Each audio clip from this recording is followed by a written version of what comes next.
얼마 전 아들이 인터넷 강의 듣는데 필요하다고 해서 작은 태블릿을 하나 주문했습니다. 그리고 며칠 뒤 물건이 어디쯤 왔나 배송 추적을 해 보았습니다. 거의 다 온 걸 확인하고 안심했는데 문득 제 마음을 잡아끈 내용이 하나 있었습니다. 물건이 어떤 경로로 어디까지 왔는지 배송 단계를 알려주는 정보였습니다. 판매자가 자기 지역 우체국에서 발송했고 우편 노동자들의 손을 통해 물류센터로 제가 사는 지역 우체국으로 그렇게 여러 단계를 거치고 있었습니다.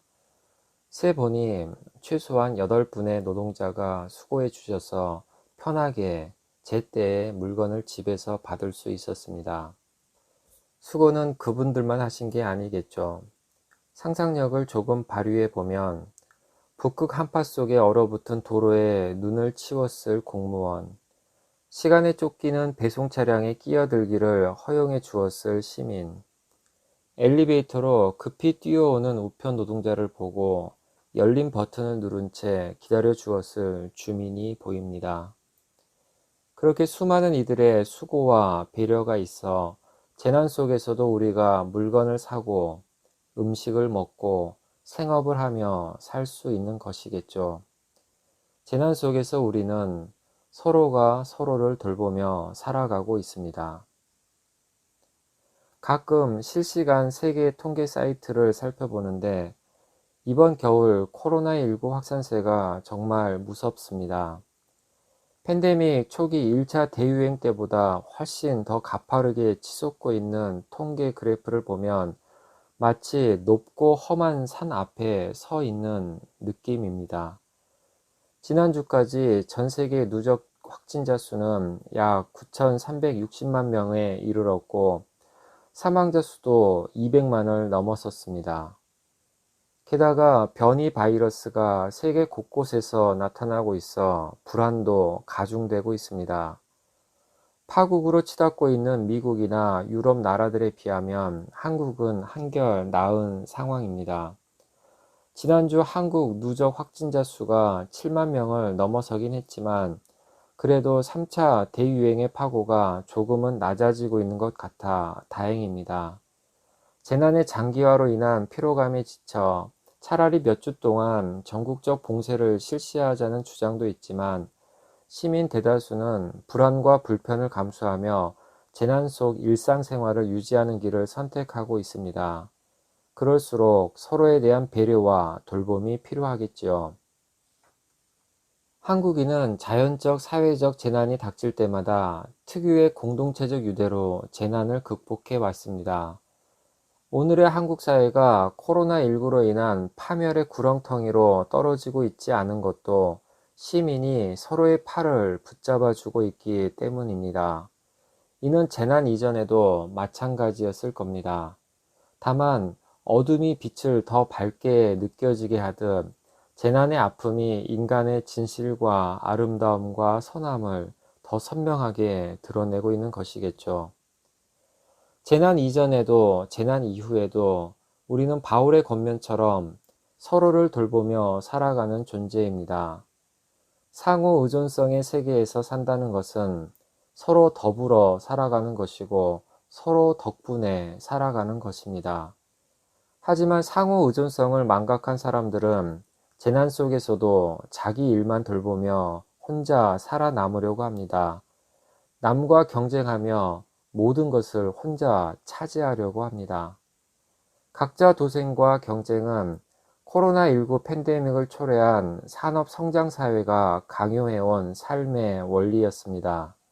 그렇기에 자기 일만 돌보지 말고 다른 사람의 일도 돌보며 살아가라는 바울의 말은 팬데믹의 때에 더 절박하게 들립니다. 초기 그리스도인들이 당시 사람들의 주목을 받았던 것은 서로를 돌보며 더불어 살아가는 그들의 삶의 방식 때문이었습니다. 예수님께서 사셨던 때는 강자가 약자를 지배하고 타자를 배제하던 시대였습니다. 존 도미닉 크로사는 이를 문명의 정상성이라고 설명합니다. 인간이 인간을 지배하고 인간이 인간을 배제하는 폭력을 정상으로 여기는 문명이었다는 것입니다. 크로사는 이런 로마 제국의 문명은 야만이라고 했습니다. 호모 호미니 루푸스, 인간은 인간에게 늑대다 라는 라틴 경구처럼 1세기 로마 제국의 정상성은 노멀은 약육강식의 비정하고 잔인한 문명이었습니다. 교회의 뿌리인 예수님의 공동체는 당대 문명의 정상성을 거슬러 약자를 돌보고 타자를 환대했습니다. 예수님의 공동체는 꼴찌를 첫째로 대하고 어린아이를 영접하고 죄인으로 취급받던 이들을 받아들이고 병든 자를 치유하고 폭력에 비폭력으로 맞섰습니다. 이와 같은 예수님의 가르침과 삶은 크로스안이 말한 하나님의 급진성에 뿌리를 둔 뉴 노멀이었습니다. 예수님의 공동체에서 자라난 초대교회는 어떻게 서로를 돌보았을까요? 대부분 그리스도인의 가정에서 모였던 초대교회는 규모가 그리 크지 않았습니다. 그래서 서로의 얼굴과 이름과 삶의 형편을 알 수 있는 인격적으로 친밀한 관계가 가능했습니다. 계급도, 출신도, 인종도, 성도 달랐던 사람들이 그리스도 안에서 하나 된 후 함께 기도하며 말씀을 나눴고 함께 음식을 먹고 마시며 사귀었고 함께 이웃을 섬기고 돌보았습니다. 남을 지배하고 배제하는 문명의 정상성을 남을 돌보는 하나님의 급진성으로 전복한 것입니다. 초대교회의 돌봄 문화가 빛을 발한 것은 전염병이 창궐했을 때였습니다. 역사학자들은 2세기와 3세기에 로마 제국에 전염병이 퍼졌다고 합니다. 그때 로마인들은 자기들만 살려고 문을 닫아 걸었고 병자들을 길에 버렸습니다. 아무도 남을 돌보지 않는 것이 당시 문명의 정상성이었던 것입니다. 하지만 초대교회 그리스도인들은 자발적으로 병든 자를 돌보았고 죽은 자를 묻어 주었습니다. 제국의 시민들이 보기에는 위험하고 어리석은 행위였죠. 실제로 그 과정에서 많은 그리스도인들이 목숨을 잃었습니다. 그런데 이상한 것은 위험을 무릅쓰고 병자들을 돌본 그리스도인들의 공동체가 전체적으로는 더 늘어났다는 사실입니다. 지난해 세계교회에서 큰 관심을 불러일으켰던 주장 중 하나인데 종교사회학자 로드니 스타크는 초대교회가 급격히 성장한 이유는 전염병 시대 그리스도인들의 자기희생적 사랑 때문이었다고 합니다. 그는 로마 제국에 전염병이 유행했을 때 그리스도교 공동체가 있었던 도시의 사망률은 그렇지 않은 도시의 절반이었을 거라고 추정합니다. 스타크는 그 이유 중 하나로 서로를 돌보고 이웃을 돌보는 그리스도교의 사회적 네트워크를 들었습니다. 스타크의 주장에는 의문의 여지가 있습니다. 현대의 의학 지식과 기술 같은 것이 없었던 시대에 전염병 환자와의 더 많은 접촉은 더 많은 감염과 더 많은 죽음을 가져왔을 것이기 때문입니다. 초대교회 그리스도인들의 전염병 대응이 장기적으로는 보건의료적으로 바람직한 것이었는지 아닌지는 잘 모르겠습니다. 하지만 질병과 재난에 대한 초대 그리스도인들의 영적 관심과 사회적 태도는 당시에도 지금에도 의미가 큽니다. 3세기 교부 키프리아누스는 전염병의 시대에 그리스도인들에게 다음과 같이 말했습니다. 우리 그리스도인이 그리스도인만 돕는다면 무슨 유익이 있겠습니까? 그런 건 누구든 할 수 있습니다. 우리는 믿는 자만이 아니라 믿지 않는 자도, 즉 모두를 도와야 합니다. 이는 마태가 전하는 예수님의 말씀을 떠올리게 합니다. 여러분이 여러분을 사랑하는 사람만 사랑하면 무슨 상을 받겠습니까? 세리도 그만큼은 하지 않습니까?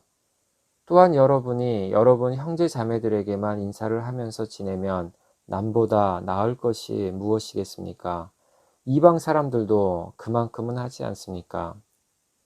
초대교회 확산의 원인을 너무 전염병과 관련지어 생각하는 것은 논란의 여지가 많겠지만 아픈 사람을 버리지 않고 돌보는 그리스도인의 뉴노멀에서 병원이 만들어지고 의술이 발전하고 돌봄의 문화가 생겨난 것은 역사적 사실일 것입니다. 바울이 초대교회 공동체 안에서의 돌봄을 강조했다면 키프리아누스는 돌봄을 교회 밖으로 확장했다고 할 수 있겠지요. 재난의 때에 어떻게 남을 돌볼 것인가의 방법은 재난의 상황과 성격에 맞게 달라져야겠지만 근본 방향은 같을 것입니다. 오늘 말씀처럼 자기만 돌보지 말고 남을 돌보라는 것입니다. 지금과 같은 바이러스 재난에서 서로를 배려하며 돌보지 않는다면 우리는 언제라도 최악의 사태를 맞닥뜨릴 수 있습니다. 한 사회가, 아니 세계 전체가 하나의 몸이 되어야만 극복할 수 있는 것이 지금의 바이러스 재난이기 때문입니다. 2020년 코로나 1년에는 너무 갑작스럽고 당황스러워서 이웃을 사랑하기보다는 이웃을 해치지 않는데 더 주력했던 것 같습니다. 물론 그것도 이웃사랑의 한 방법이었겠지요. 하지만 이제는 바이러스 팬데믹의 위험을 어느 정도 과학적으로 파악할 수 있게 되었고, 백신도 나오고 있고, 재난 속의 생존만이 아니라 재난 속의 생활에도 조금은 익숙해졌으니 2021년 코로나 2년에는 한 걸음 더 나아가 다양하고 창의적인 방식으로 남을, 이웃을, 자연을 돌볼 수 있어야 하지 않을까요? 우리 세길도 내부의 공동체 생활과 밖으로의 사회적 연대를 통해 사랑과 돌봄의 뉴노멀을 실현할 방법을 찾으면 좋겠습니다.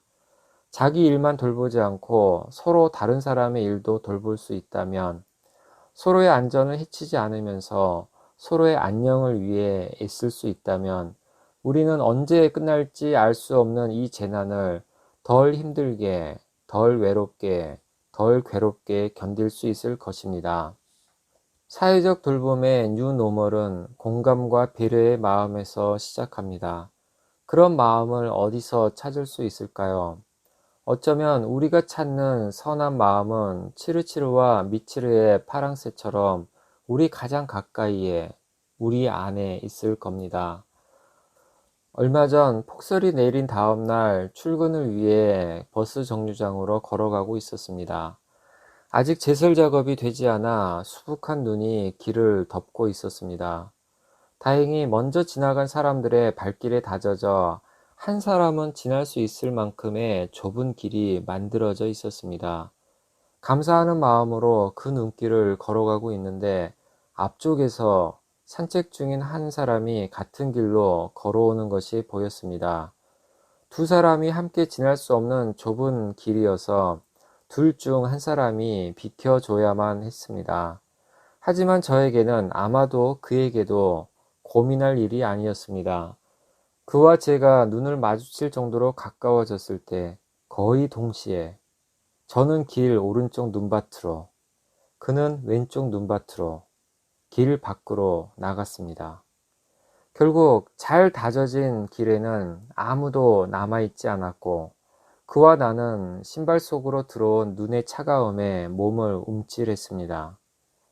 한 명만 길 밖으로 나가 다른 한 명은 발이 젖지 않게 하거나 아니면 공평하게 각자 한 발씩만 길 밖으로 나가 다른 한 발은 젖지 않게 하는 게 이 시대 문명의 정상성일 텐데 두 사람 모두 길 밖 눈밭으로 나갔으니 참 비합리적이고 비효율적인 비정상 행위였습니다.